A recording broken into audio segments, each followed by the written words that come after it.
Right, we've got an issue. It's an emergency stream, okay? As you can tell, it's an emergency stream. Welcome you all in. This has gone massively tits up because I've tried to salvage graphics together. It's all gone wrong. And just as it was fixed, the computer like imploded during the intro. So the microphone didn't work, the webcam didn't work. It all went a bit wrong. But we're here. And then I don't know, it's all been ruined. So I'm a bit upside down, like I'm looking down at you. I need to run and get a charger. The one time there's an emergency, I got put on the runaround. I had to sprint home. I tried to take this afternoon off. I was thinking, look, family thing, lovely. Nothing's going to happen on a Monday afternoon. I'm a bit tired after trying to stay up fit for last night's game. That went well. The Eagles decided to break the league once again with Howie Roseman's regular masterclass. It was unbelievable. Well, we're going to talk about the win against the Dolphins. We're going to discuss the arrival of Kevin Byard and just what this means for an already good team. I mean, this could not have been a better start to the week or end to the week, however you want to look at it. I said on Friday night that this Eagles team had all the potential in the world to walk into that Kelly Green game in Lincoln Financial Field, rebound from the loss against the Jets by beating arguably the best team in the NFL. They made them look stupid. Oh, well, technically one man made them look stupid. That man was Sean Desai. We'll give him all of his flowers later on. And now he has got a brand new toy to play with in the way of Kevin Byard. Welcome everyone who is in the stream. I'm still trying to sort my computer out. I've got to run and get a charger. If not, it's all going a bit wrong. So you have to bear with me. If I can switch it up mid-stream, which I'm trying to give you a better view that isn't like my chin, we'll see what we can do. But what a move. I mean, before we get into that, let's answer a couple of your questions. We'll take a few of your comments. JJ's in, Martian's in, Teresa Constantini. Love the trade for Byard, Philly boy coming home. Absolutely. And I think the other thing to bear in mind is that the Eagles seem to be playing like the six, I can't remember the name of it. It's like the Six Connections game that they seem to like everyone is connected to somehow. Somehow. AJ Brown obviously overlapped with Byard during his time in Tennessee. And only a few months ago, I dug up the article. Brian Cameron, host of Flipping the Birds, PSN Eagles managing editor, wrote an article saying the Eagles need to target Kevin Byard. The problem is the salary cap. His contract's a bit expensive, but they could get him for a first and a fourth round pick. Fast forward 6 months and 8 NFL games, and you get him for Terrell Edmonds and 2 late-round picks. If you are the Titans, why are you picking up the phone? You've been fleeced for AJ Brown, and you sit there on a weekly basis with whatever a Treylon Burks is. I don't know what that means to this day. Is it a receiver? Is it a fashion brand? I'm not sure, but it's definitely not AJ Brown 2.0. And you sit there watching AJ Brown now go 5 games in a row with over 125 receiving yards. Okay, he's on an absolute tear, challenging Tyreek Hill, outshone Tyreek Hill on Sunday night. And then Howie Roseman calls you again, tries to mug you off a second time, and you still pick up the phone. Unbelievable. I don't know what Tennessee are doing. I don't know what sort of clown show is going on over there, but somehow, some way, the Eagles end up with Kevin Byard. It's just absolutely crazy. Local kid, phenomenal player, 2-time Pro Bowler. I do have a graphic. I'm going to mute my microphone very quickly because I might be trying to get back into my computer.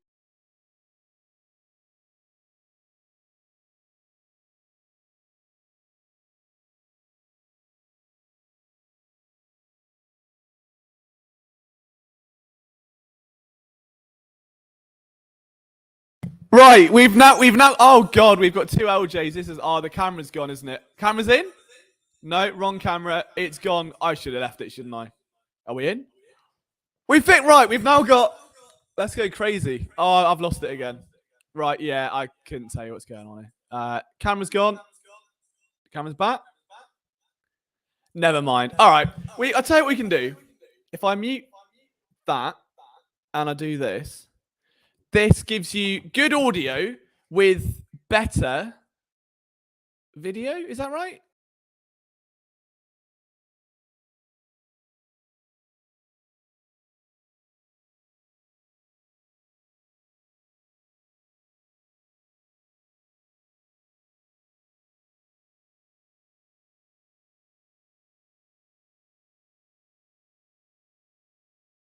It never ends, does it? Something always goes right.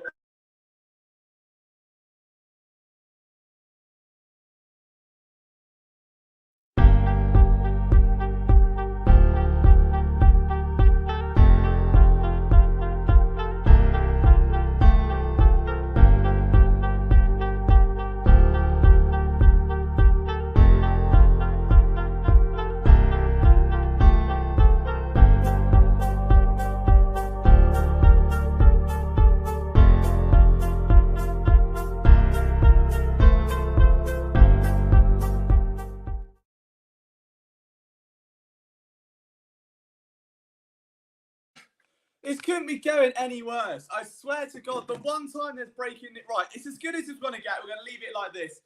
I apologise for the chaos.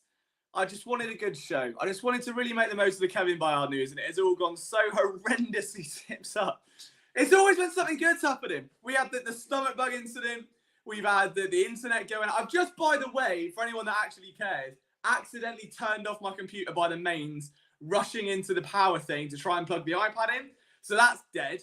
Football Manager save's gone. Don't worry about it. It's fine. Kevin Byard's an Eagle. Let's get to the graphic. Let's get to the game. Let's get to the good stuff. Sorry to anyone that came in and just saw the most amateur-looking stream the world has ever seen. But fear not, because I've got a graphic that doesn't look amateur. Look at that. 30 years. I don't know why Brian's logo's up there. I love flipping the birds as much as the next man. But let's get that there. And don't know. Right, that'll do. Let's roll with that. Good evening, everyone, and welcome to this very professional Eagles live stream where everything has gone exactly as I'd anticipated. I know you do, Doug. I know. But, you know, I want to put on a good show, and it was a big day, big day. I do need tech support. But one man who won't is obviously going to be Sean Desai. After coaching his ass off perennially last night. Let's just discuss that. We'll get to Kevin Byard and his impact shortly. But the Eagles went into that game against Miami facing Tyreek Hill and Jalen Waddle. And I know Tyreek Hill especially is the threat. Jalen Waddle then had an injury mid-game, so him being out did play a role. But you've still got to take care of Tyreek Hill. And you've still got one of the best rushing offenses, if not the best really, in the NFL. Without Reed Blankenship, Terrell Edmonds was back there. He had a stinker. And Sidney Brown, obviously, is just warming back in. He's a rookie. I don't understand how Tennessee watched that game last night. Looked at Terrell Edmonds and thought, yeah, we'll put him in the deal. That's a great idea. That is absolutely brilliant. I've just realised I've plugged my extension cable into itself. So that's also gone well. There we go. Now we're back. Honestly, one thing after another. But I really don't understand who watched Terrell Edmonds that game in the Tennessee front office and went, yeah, sign him. That'll do. Let's get rid of Kevin Byard for a 2 late round picks, a 4th and a 6th, whatever it was in next year's draft, and we'll have Terrell, who I genuinely don't think could play in the XFL at this point. It is just the most barbaric thing I've seen from a Tennessee perspective. Oh yeah, I've missed the. There we go. Now we're at home, and yeah, it was just. My thought process is Nick Sirianni and Howie have seen AJ Brown put up a historic run of form over the last 5 weeks and have gone, let's get him a friend. Let's get him a pal. Let's get him a Bezzy mate. Let's get him an old friend back in Philadelphia. Kevin Byard comes home again. The 2 overlapped in Tennessee, and they now get to chase a ring together. I don't know what more you could want. And it's even more exciting knowing the scheme he's coming into. Wynn says there, Desai has been amazing. He's been putting guys into spots and doing a great job. The only bad game has been Minnie in Washington. And you know what? If that's the bar, I wouldn't even say they were bad games. I mean, they were all right. They certainly weren't terrible. I've seen way worse Eagles defenses than in those 2 games. But Sean Desai goes into last night needing to shut out Tyreek Hill, needing to silence the run. Raheem Mostert, who had been a brilliant rusher all year long. Like that, again, that Miami rushing offense has been genuinely incredible. Put in nothing, like below 50 yards. It was easy, suffocating. And there was a point, I mean, look, the first drive, the Eagles go into the red zone and they do a QB draw on like third and whatever. I was ready to headbutt a wall at that point. I didn't know what was going on. I thought it's going to happen again, isn't it? You know, like Brian Johnson is going to Brian Johnson.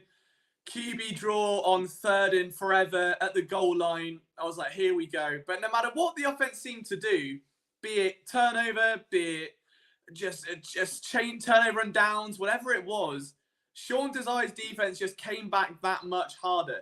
And whether it was pressure, like Nolan Smith getting his first career sack that game.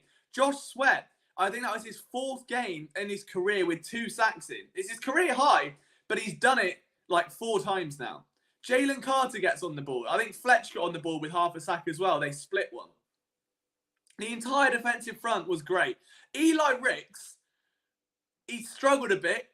He wasn't perfect, but he played with a lot of soul, I thought. He played with a lot of fire. He was gritty. He hung in there. He didn't get... It's very easy to get overwhelmed when you are facing receivers like Miami are fielding, and they know you're going to get exploited because it's a Mike McDaniel offense, and you've got a massive, massive red circle around you, blaring alarm signals as to how much of a weakness this is. And somehow, Eli Ricks held his own.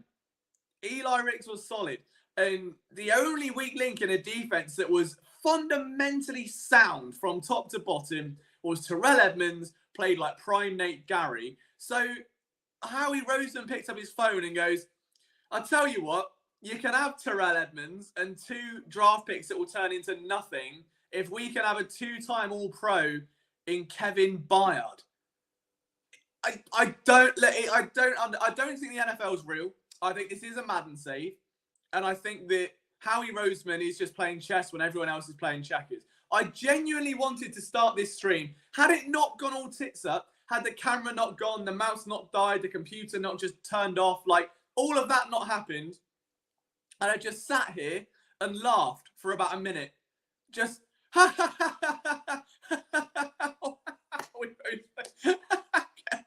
that was the plan. That was the opening skit that I had in my head.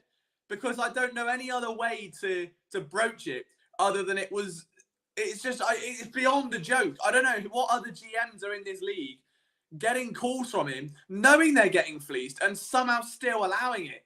Still going, yeah, take it. Like, I understand Byard's contract situation was sticky. I understand Tennessee might not want to pay him.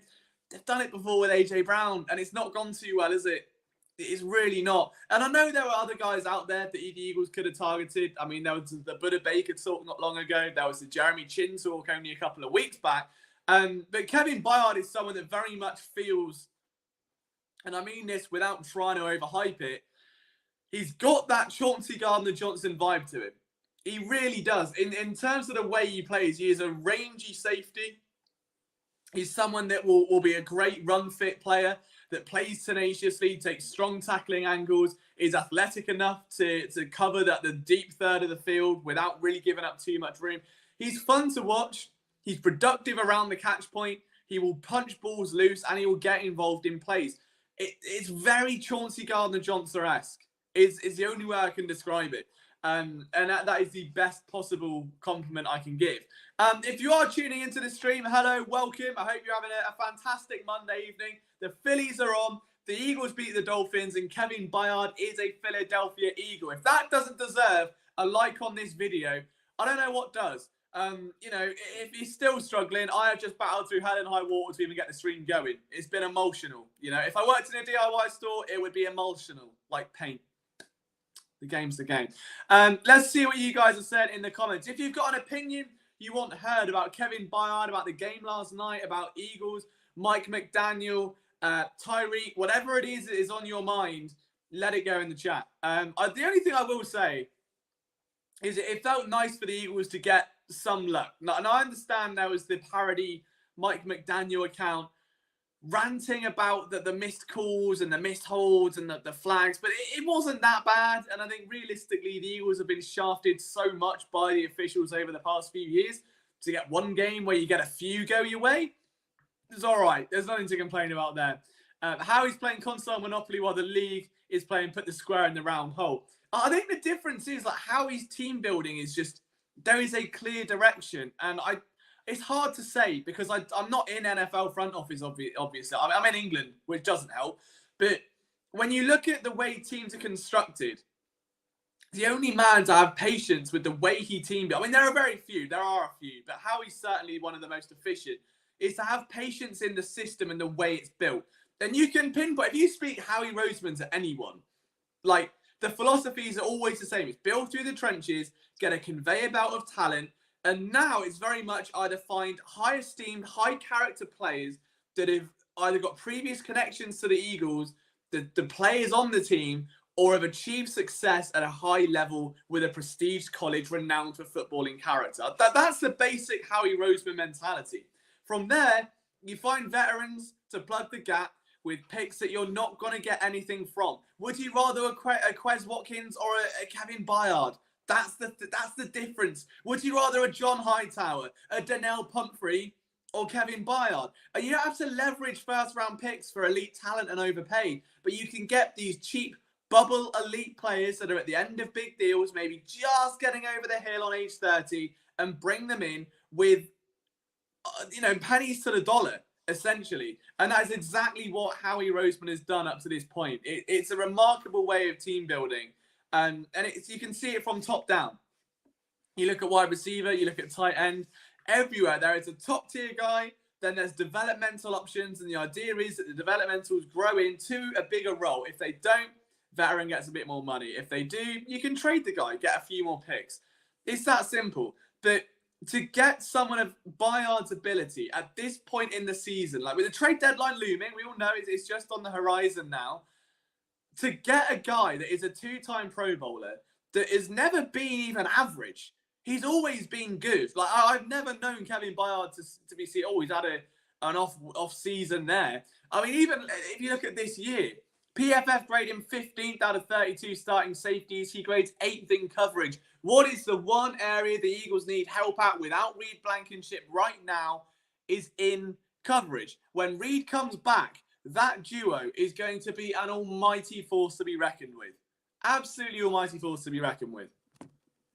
And I'll use this as an excuse as well, just a shout out to Ron Davenport, who I know covers the Titans, used to cover the Eagles. One of my favourite reporters, just a stand-up guy, phenomenal, does all his things the right way. He was the first person to point out about Byard being a Philadelphia guy that used to idolise Brian Dawkins. Like, it's the sort of guy you want in Philly.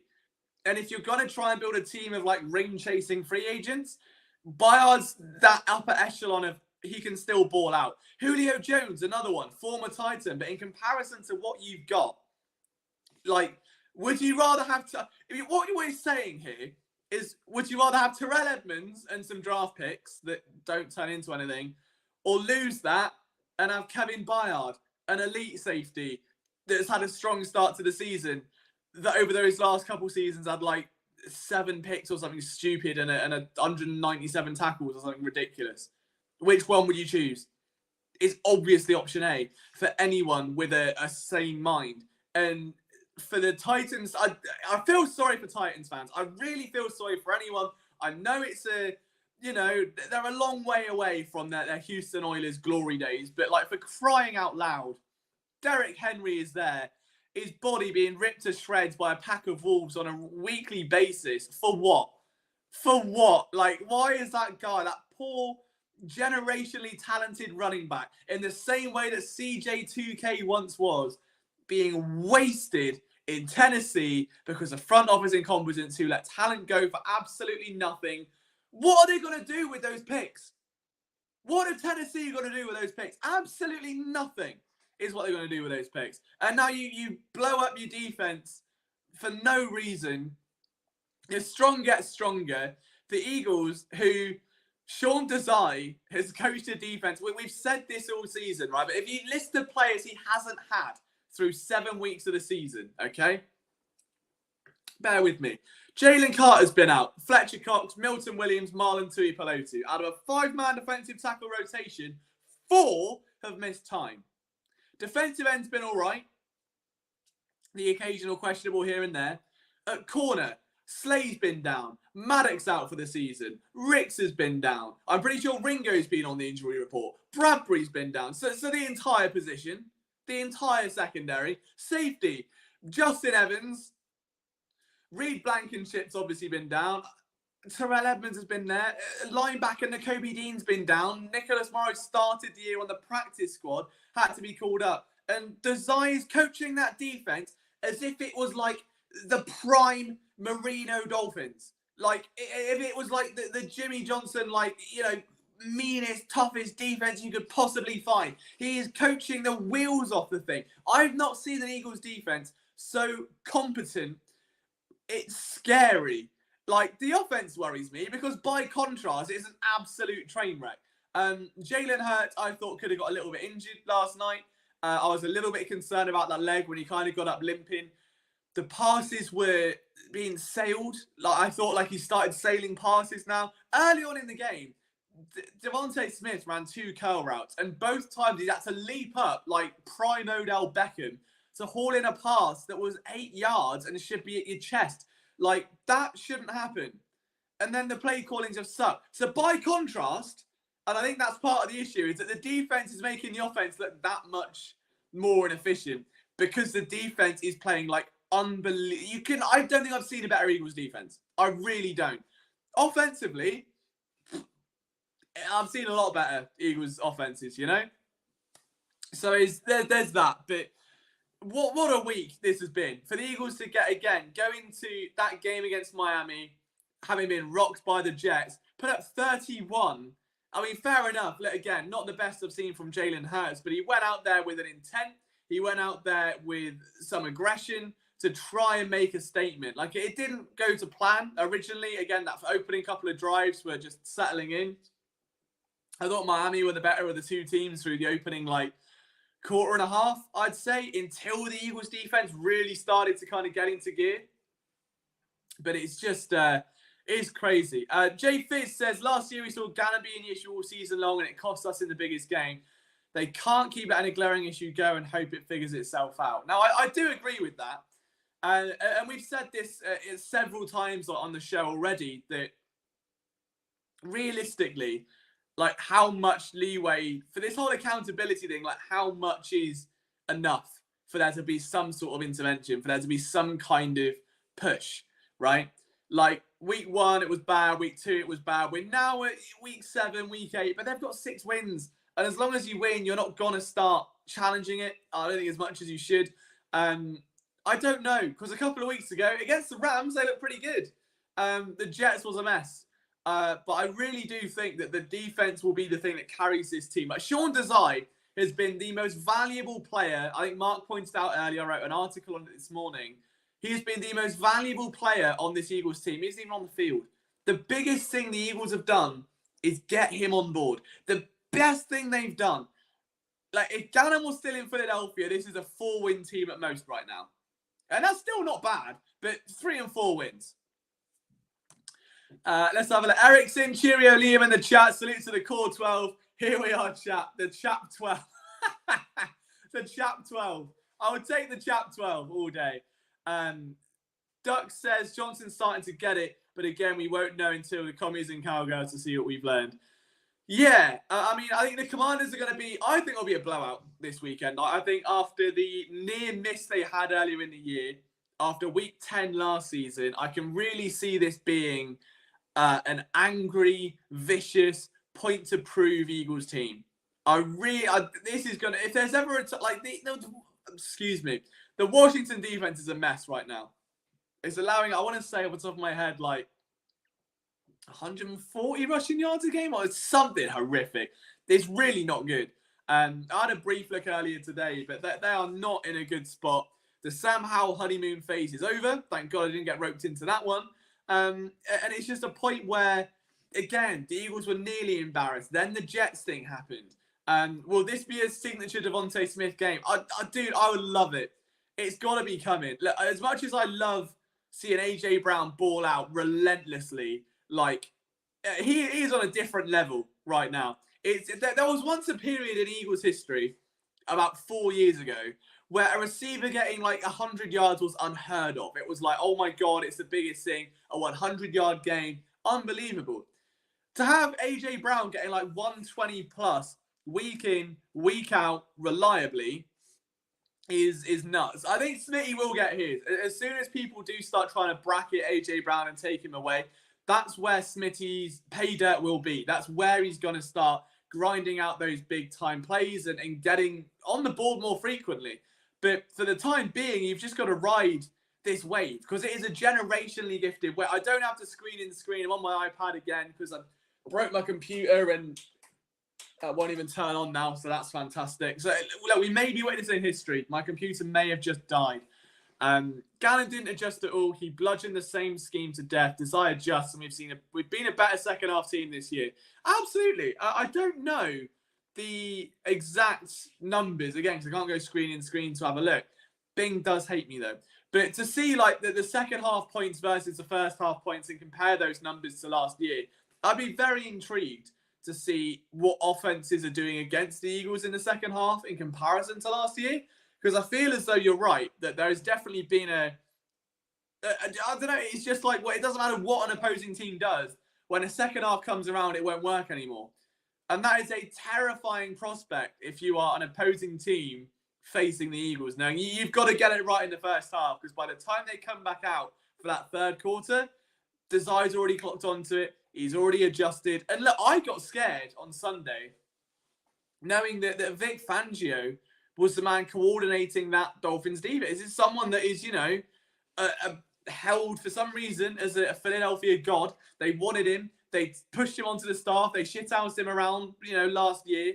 Didn't quite happen. They get a disciple of that tree in Sean Desai. And now it's like, Obi-Wan versus Anakin. It's that master versus Padawan type of dynamic. And somehow, some way, Desai upstages all of them. Like, you'd think if there was ever a team to understand the intricacies of a defense, maybe showing you one thing and then giving you something else, it would be a Miami team that has been working against that relentlessly all year and all summer and working with Vic Fangio and being surrounded by that. But as Duck says, Desai Fangio. I was thinking, I was watching the game in bed. My girlfriend was asleep next to me, so I couldn't make too much of a racket. But I did genuinely wonder, like, the whole thing with that defense is that, it's disguising, isn't it? It's presenting one thing, giving you something else. I wondered if, like, to double down on a bluff, potentially Sean Desai would just be sitting there going, well, what if we, like, pretend like we're going to show blitz and then actually blitz? Because they're not going to expect it, because they've seen this look in training camp with Miami. They've seen this look from the Bears when they've scouted Fangio stuff to implement the scheme or whatever, when they're going over those like induction videos. And they go, yeah, well, we'll give them this play, but we'll just do it rather than just take everything back. And it did feel like a very streamlined Eagles defense. There wasn't too much faffing around. There wasn't a lot of defensive linemen dropping back. I think I could genuinely recall two circumstances where I saw Josh Sweat drop back and come in for a tackle, like just to help prevent a big play. And I want to say it might have been Milton Williams a little bit later on in the game. But there weren't a lot of opportunities where you saw linebackers running down and coming back, or defensive linemen pulling back and linebackers coming in. It was very linear in what it presented. And I genuinely think, in response to Duck's comment, that if Fangio is so based on that, the twists, the stunts, the misdirections, the miscommunication, the disguising, that maybe they just went, all right, well, we're going to blitz you. And they did it. And then the Miami's go, no, they're not. And they're like panicking, or maybe Tua's looking for a different look or something like that. But it was just a really strong game. The pressure up front was brilliant. Genuinely brilliant. And it helped so much limit Tyreek Hill. We said it all week long that it had to be a pass rushing game to help a weakened secondary account for Tyreek Hill. If you're going to sit off ball 10, 15 yards and let Tyreek come towards you, you've got to get to the passer. And as Greg says there, someone like Hassan Reddick, someone like Josh Sweat, who had another 2-sack game, Jalen Carter, endless, just pressure after pressure after pressure. It was genuinely amazing. BG dropped back at least once. I will be honest, I didn't see the full second half. I caught the highlights the next morning. I watched the first half, very promptly passed out, and then woke up, saw the result, watched the YouTube highlights, and then that was that. That is an incredible stat. Let's look. I would get my little cooking spoon and pot. I think it's in the... I can get a big bowl. I got a mixing bowl. He's cooking up. Screw it. Look, if we're having a dodgy stream, we're going all in. We're going to have to make some cookies today. But he's cooking. He's cooking. He is absolutely cooking. I mean, I'm just smacking that. That's not even cooking. That's gone everywhere. Lovely. For all the comments earlier in the year, all the tweets, all of the hesitation saying that, well, Sean Desai won't get as much pressures as Jonathan Gannon. And yeah, I fell victim to it as well. I sat here and was like, look, I will take less sacks knowing that this Eagles team is doing better, that the defense is a more cohesive unit, that you're not giving up stupid leads, and we're not sat there watching a sticks defense. So to know that somehow 24 sacks in 7 games is exactly the same pace as it was under Jonathan Gannon, that's nuts. The only thing I will say, and it's scary that we're already thinking it, Desai will not be a defensive coordinator very long. He will be snapped up by someone it might even be Chicago. I could see it being Washington or someone like that. But he will not be a coordinator for very long whatsoever. He will absolutely be snapped up. He's way too good, way too in tune, way too aware. And for what he's done with such a limited unit, it's incredible. I've genuinely lost for words. I've spent so long gushing about it now tonight that I've actually forgotten the Eagles have traded for Kevin Byard, which was the whole point of this emergency stream. I was going to have a lovely night off and get some sleep for a bit. No. Kevin Byard, I thought it needs talking. We need communication. We need to just discuss the shithousery that this man, Howie Roseman, this we call him a man, I'm convinced he's an alien, just can continuously pull off team after team after team, and they all still trade with him, and I don't know why. Baby Rhino and Baby Colossus had Tua ready to shat his trousers. Yeah, I mean, Tua definitely looked a little bit rocked. I think the atmosphere played a big role, and Reddick himself was just unbelievable. I think Reddick is back to his best. He had a slow start to the year after the cast came off. There was a bit of a rejuvenation process, if you will. But the past 2 to 3 weeks, Hassan Reddick has been back to his best. And again, even I thought he would be having a back seat, not necessarily in the defense, but in terms of production, that we were saying, right? That it's not all the edge guys getting all the fun anymore. They're sort of allowing guys like Jalen Carter, Jordan Davis, even Fletch to do all the feasting. It sort of switched. Before it was all BG, Sweat, Robert Quinn, to clean up that mess. And now it sort of flips, and it's the scare of that contain that then allows the interior guys through. But yeah, it is. I really want to do a film room on Desai's defense and just take a closer look at it, because some of the stuff he's pulling off is, I don't even think I'd get it. Genuinely, like, you have to properly dissect it and start looking into, I don't know, there are really good YouTube videos where you will find they're called like coaching installs, I think. And you can get I think Kirby Smart may have done one. I don't think Saban's done one. There was a Georgia guy that did it as well. It might be, I don't know, I'm not sure. But it's filmed in one of those old overhead projectors, and it goes through all the plays, and they've got tape, and they're telling you the fundamentals of their scheme. I would love something like that for Sean Desai. It's way too early in his career to find, but I really think it would take that level of explaining for me to get the impact. A lot of people, again, quick to kind of pick on Ricks last night before he kind of heated up towards the end. But realistically, a lot of that's probably by design, and it's trying to find out what that reason is. But he is just, again, on another level. And I will happily spend the next 23 minutes gushing over Sean Desai. But one man who should get his credits, as Yaha Yisrael says, and Isaac Tunius as well. I'm so happy for Smith. Nolan Smith, first career sack as an Eagle. What a moment for the young bullet is. I thought he'd be a key player by now. I really thought he would be sort of a cornerstone in that defense. Hasn't really happened. But to come in and get your first career sack in a game as big as that, in front of the home fans, in Kelly Green, what a moment that was for Nolan Smith. He's got to be over the moon, just as the fans are. I think just as the fans are. Cowgirl fans are really pissed with the trade. How are you doing, Blade Brown? I hope. Is that what have you got on your profile picture there? Oh, it's a man doing a push-up. Okay. I thought that was sweet corn. I thought that was like corn on the cob. That's my apologies. That's my bad.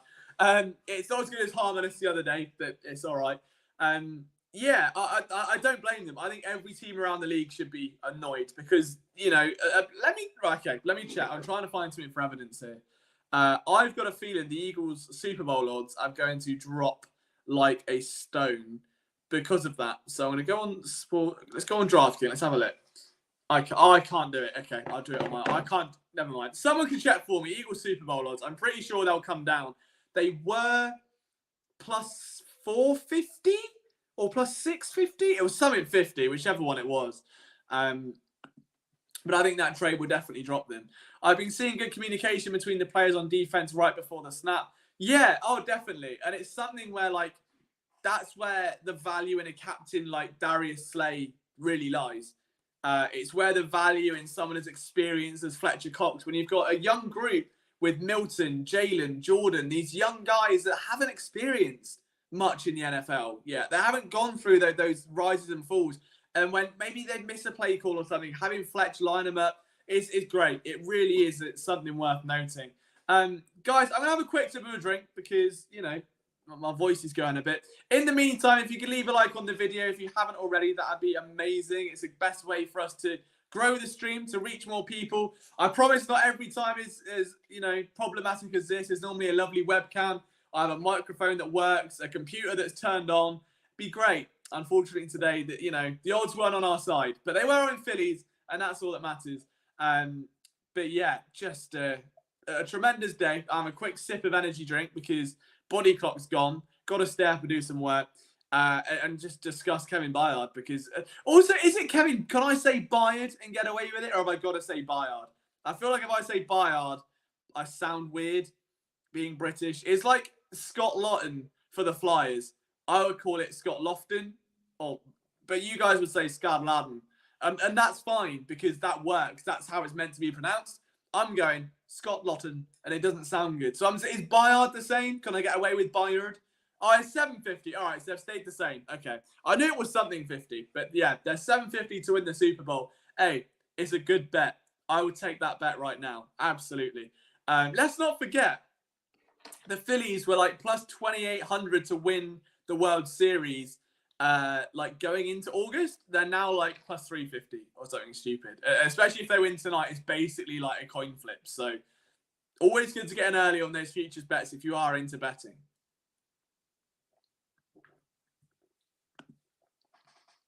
Oh yeah, no, that is a great point.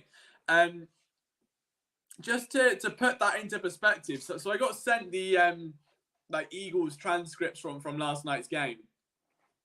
And so Miami came into this game. I'm going to try and run it off the top of my dome.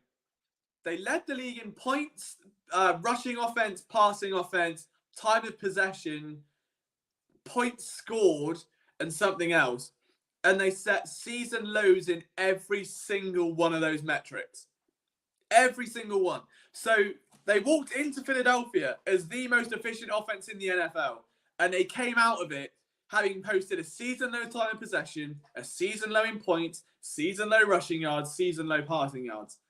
That's nuts. Absolutely nuts. And again, full credit to Sean Desai. It's just even scarier that the man is now going to be dealing with Kevin Byard on that defense. Like the rich have got richer, as they say. He was running Miami for 3 straight plays to start the game. Then Miami locked down the run for 3 quarters. By the end, Miami was tired and we could run all over them. And that might well have been it.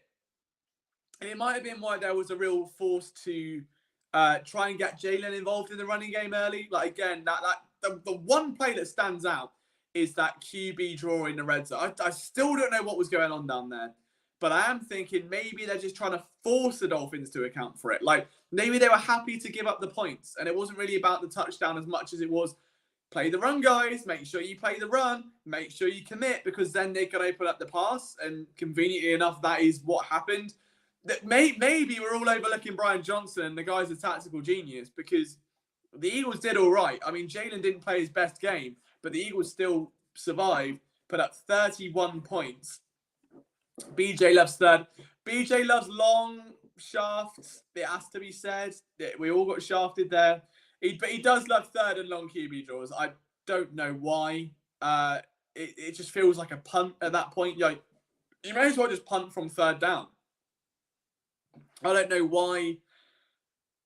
What drives you as a coordinator to run on third down all the time, whether it's 3rd and 1 or 3rd and 8? The brotherly shove was good, though. I will say that. Watching the brotherly shove, like, Hurts felt extra into it, if that makes sense. Like, he just felt like he was flying through rather than over or under. It was just amazing. Yeah, but as Win Sport says there, BJ has been fantastic outside of the red zone, which is where we need BJs to be fantastic. All right, that final third is where we need BJs to be fantastic, and it's just not right now. But yeah, I mean, that's the thing. This is very much, I'd say nitpicking as much as it is trying to understand that, look, this Eagles team has the expectation to be great. They should be a great team. They're a world-beating offense filled with stars across the board. If they're performing average, it ain't good enough because they're not an average team. They're a very, very, very, very good team. And it doesn't help the defense is playing, as we said earlier, lights out. That when you contrast it to the offense, it just kind of makes it a little bit more complicated. But as Duck says there, like, sorry, wrong one. Where was it? Oh, it was Greg. Sorry, Duck. I'm giving you false credit there. 3 out of 4 in the red zone last night.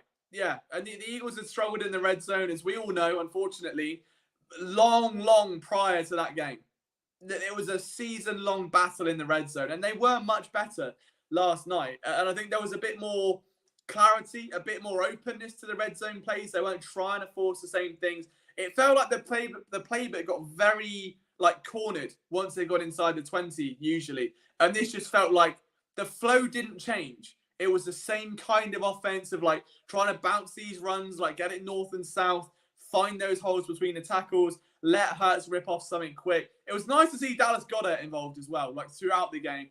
I know he got the first touchdown, but he was really making just a great impact on that Eagles offense last night. And it's been a long time coming. He kind of took a back seat this season to AJ, to Devontae.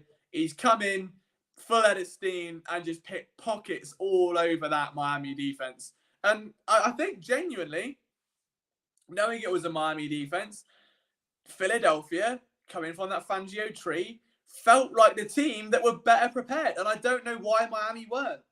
Miami offensively just seemed to do what Miami offensively do all the time, where you say, fuck it and chuck it to Tyreek Hill. That was their entire offense all day. Tyreek Hill had a career, not a career high, it might well be, but it was a season high in receptions of 11, season high in targets, and he ends up with 88 yards, which was his 3rd lowest total of the season.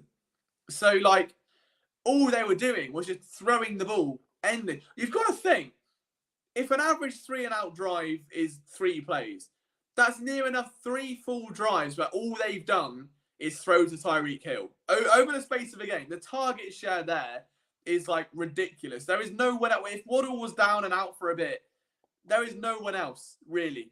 Braxton Berrios, who I thought was a New York Jet until a couple of weeks ago. You never know. The one time we didn't score in the red zone, guess what play we ran? I couldn't possibly tell you. No comment. I will be in big trouble if I speak. Mooney doesn't take time not to run the QB draw BS, just run a regular play. Yeah, exactly. As soon as you just go to a normal play, touchdown instantly. And it was it's funny what happens, isn't it, when you don't call a QB draw in 3rd and 14 from the goal line. But it was it a tunnel screen to Dallas Goedert? I know it was a tight end screen.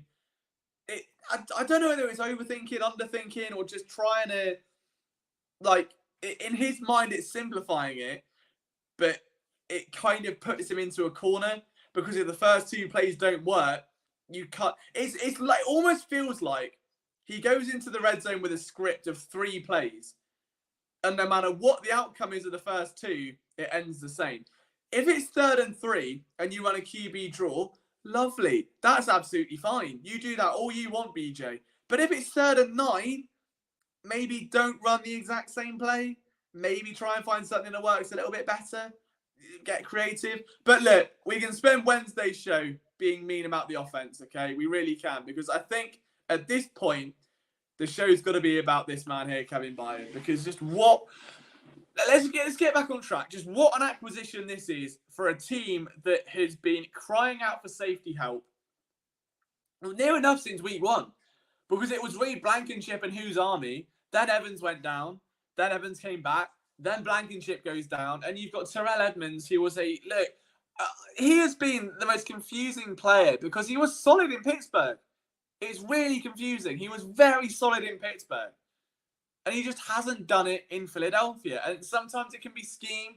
Sometimes you just lose a step, whatever it may be. But he hasn't done it. Kevin Byard has. He's been good for Tennessee this season. Again, 8th graded safety in coverage by PFF. I don't buy PFF's stats for everything. I think it can be used to paint a narrative rather than be the narrative. So don't just pay attention to Twitter accounts that say this guy, averages 8 yards per reception on Wednesdays when the wind blows west and there's a slight bit of rain and his mum cooks lasagna. Doesn't really give me anything. But something like this where on the eye test that Kevin Byard is one of the best safeties in the NFL, an elite safety, a 2-time Pro Bowler, someone that is an all-pro, a team captain at times, has overlapped with A.J. Brown, familiar with what this Eagles defense is trying to accomplish. Like, you cannot overstate the importance of his arrival. Even if Reed Blankenship were to come back next week, which realistically is viable, he's not going to IR as far as I'm aware. There's a chance he could be a full participant on Wednesday, but it gives him a running mate. And it means that it's not Reed Blankenship and Terrell Edmonds. It's now Reed Blankenship and Kevin Byard. And imagine for Reed, someone that was an undrafted free agent only yesterday, it feels like, still very much a baby in this league, getting to learn from someone like Kevin Byard. And that's not to say he couldn't from a Chauncey Gardner-Johnson, but I mean, I feel like they're two different kinds of players in terms of personality, in a kind way. Chauncey's a bit of a dickhead. Look, he's the kind of player you love on your team, you hate on any other, because he just barks and barks and barks and chirps, and he can wind people up, but he can also be a hindrance to your team. It's either like the ultimate shithouse or very shit. There is no in between. But getting to learn from someone as accomplished as Kevin Byard, that has done as much in the league as he has, been as productive for as long as he has, is great. Like, you get to pick the brains of a safety that is very much built in the same vein you are, and you can learn so much from that. And it's a great opportunity for Reed to take his next evolution as a player as well. And that's my kind of, I guess, hidden take on it. I'll have an article tomorrow with like my 3 takeaways and stuff. Also, show of hands while you're in it. I've always been intrigued by this, and I guess I've never really done it until now. Who actually reads the content on phillysportsnetwork.com? Show of hands, everyone. There's 18 of you. I want at least 3 hands. Just because if you don't, we do post a lot of articles. It's why there isn't a lot of YouTube content, because so much of what we do is written now. I know Doug does. But yeah, if you're not, basically, I'm just using it as an advert because it is really... I like to think it adds to your coverage, and it adds to stuff. We can get great pieces in. We've got an eclectic crew of writers that can give their opinions and takes and stuff. HC's waving, Isaac's reading, no pros in, the real Call 12. Love it. Look at that. Mark Stevenson, MVP award from him. Check it once a day at least.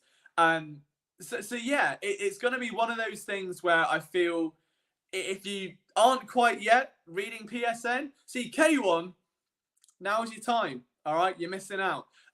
You just get a lot of Eagles content there, and hopefully it adds to this sort of dialogue for sure. But yeah, that's a free plug, really. I kind of skip the Sixers and the Flyers stuff, but I read all the Eagles, Phillies, and Union.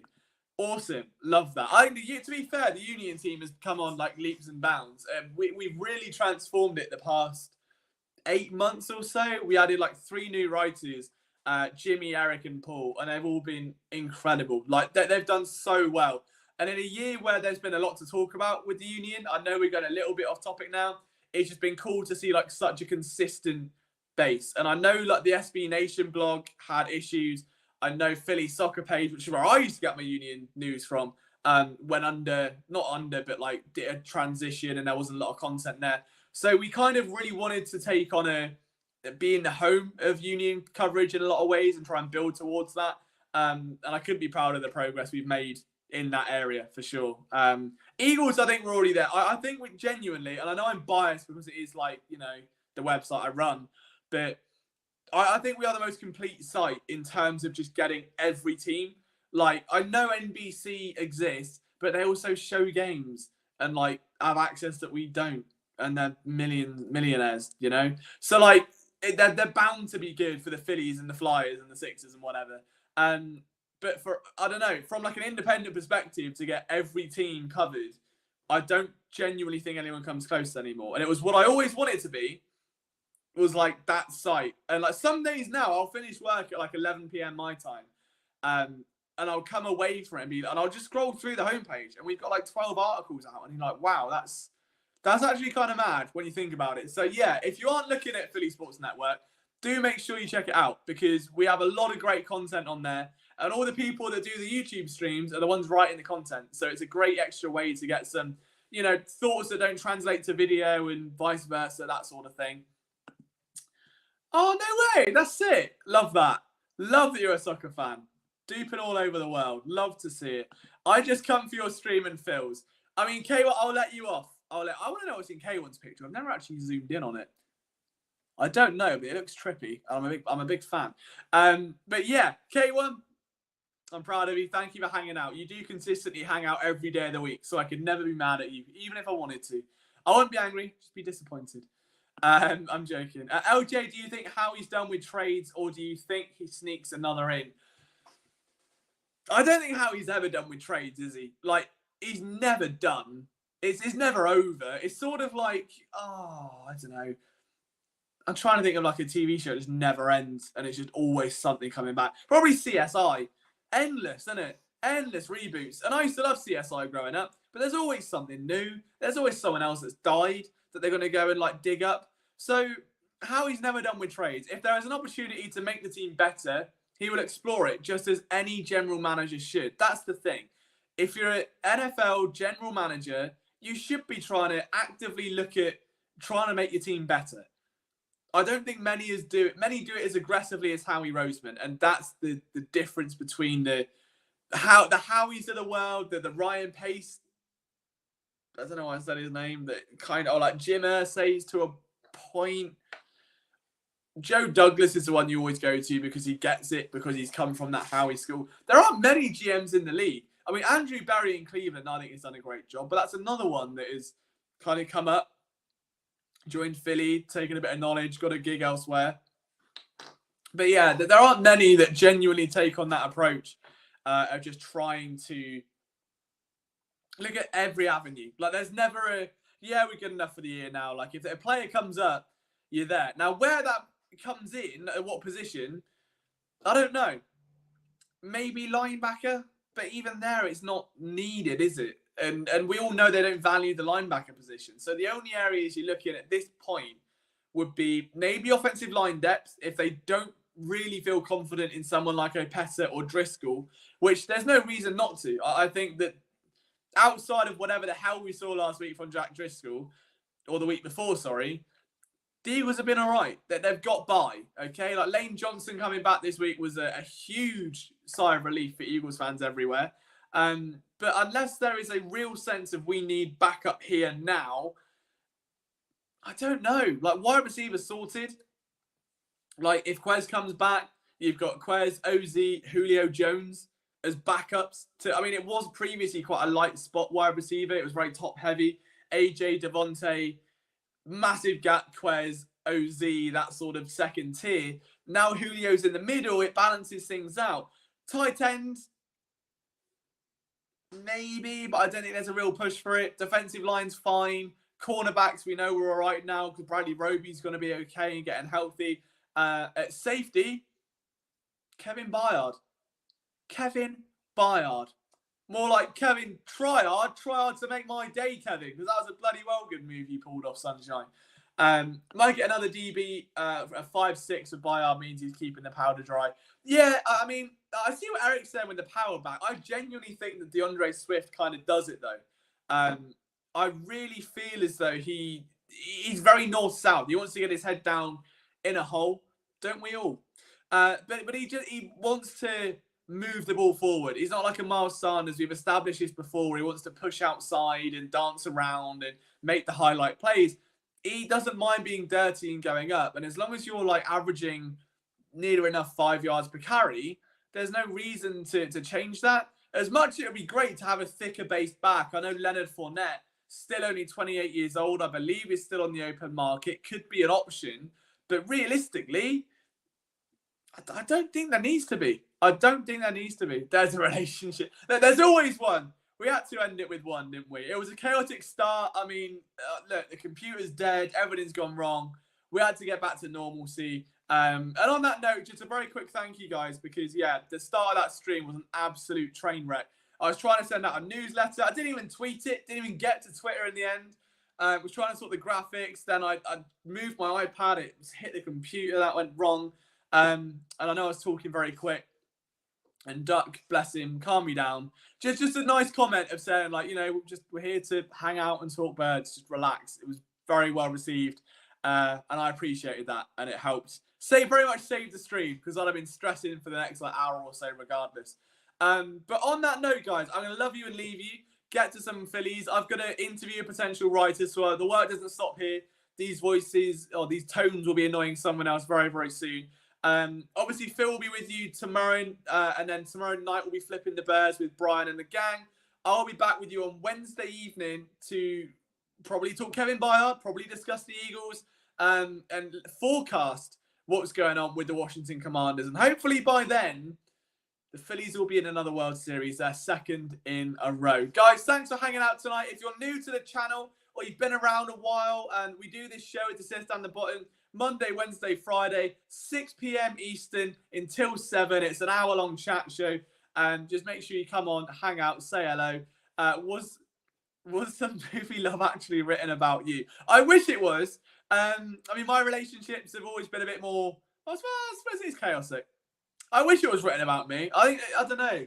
A film that was written about me would probably be like, I don't know, 40-year-old virgin or something. But, you know, sorry for another day. Guys, enjoy your evenings. Go Phils. I'll talk to you on Wednesday. Make sure you subscribe to the channel if you haven't already, because you do get notifications when we go live. And yeah, I'll see you Wednesday. Go Birds. Go Phils. Go Super Kevin Byard. I'll see you soon. Take care.